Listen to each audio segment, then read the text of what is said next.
नमस्कार दर्शकों, आप सभी का आपके अपने चैनल धर्म ज्ञान 999 में हृदय से स्वागत और अभिनंदन है। चलो शुरू करते हैं आज का रोचक वीडियो। राधा की मृत्यु और कृष्ण द्वारा बांसुरी को तोड़ने का प्रसंग पौराणिक कथाओं में एक गहरी भावनात्मक और प्रतीकात्मक कहानी के रूप में प्रस्तुत किया गया है। इन दोनों घटनाओं का संबंध राधा और कृष्ण के दिव्य प्रेम और विरह से है। राधा की मृत्यु का प्रसंग। राधा कृष्ण के प्रेम को भक्ति और समर्पण का प्रतीक माना गया है। पौराणिक कथाओं के अनुसार श्री कृष्ण ने मथुरा जाकर अपने कर्तव्यों का पालन करने के लिए वृंदावन छोड़ दिया था।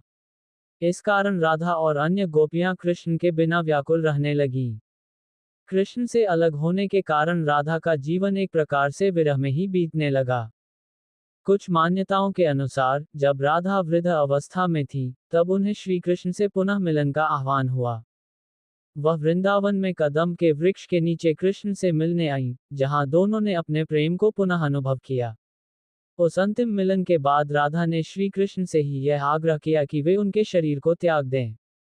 श्री कृष्ण ने राधा की यह अंतिम इच्छा पूरी की और राधा ने वहीं अपनी मृत्यु प्राप्त की। एक अन्य कथानुसार जब राधा का शरीर त्यागने का समय आया, तो उन्होंने ध्यानस्थ होकर कृष्ण में ही अपने जीवन को अर्पण कर दिया। इस तरह उनका लौकिक जीवन समाप्त हुआ और वे परम तत्व में विलीन हो गईं। श्री कृष्ण का बांसुरी तोड़ना। राधा के देहांत के बाद श्री कृष्ण ने अपनी बांसुरी को तोड़ दिया। इसका कारण ये था कि बांसुरी का मुख्य रूप से उपयोग उन्होंने राधा के साथ अपने प्रेम का संप्रेषण करने और गोपियों को आकर्षित करने के लिए किया था। राधा की मृत्यु के बाद कृष्ण के लिए बांसुरी बजाना अर्थहीन हो गया था, क्योंकि वह बांसुरी ही उनके प्रेम और राधा की स्मृति का प्रतीक थी।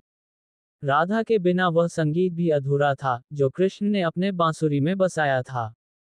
ये भी कहा जाता है कि बांसुरी तोड़ना एक प्रतीकात्मक संकेत था कि अब उनका प्रेम केवल भक्ति और आध्यात्मिकता में बदल गया है। उन्होंने अपनी बांसुरी को यमुना नदी में प्रवाहित कर दिया और अपने प्रिय को श्रद्धांजलि दी। इसके बाद से श्री कृष्ण ने कभी बांसुरी नहीं बजाई। संक्षेप में, राधा और कृष्ण का प्रेम शाश्वत, अनंत और शुद्ध प्रेम का प्रतीक माना जाता है। राधा का देहांत और बांसुरी का और टूटना प्रेम में त्याग, समर्पण और विरह का प्रतीक हैं। ये कथा बताती है कि सच्चे प्रेम में बाहरी साधनों की आवश्यकता नहीं होती, प्रेम का अनुभव हृदय में ही किया जाता है। वीडियो अच्छा लगा हो तो चैनल को सब्सक्राइब, लाइक, शेयर और कमेंट करना ना भूले। धन्यवाद। जय सनातन धर्म और संस्कृति। जय राधा कृष्ण जी।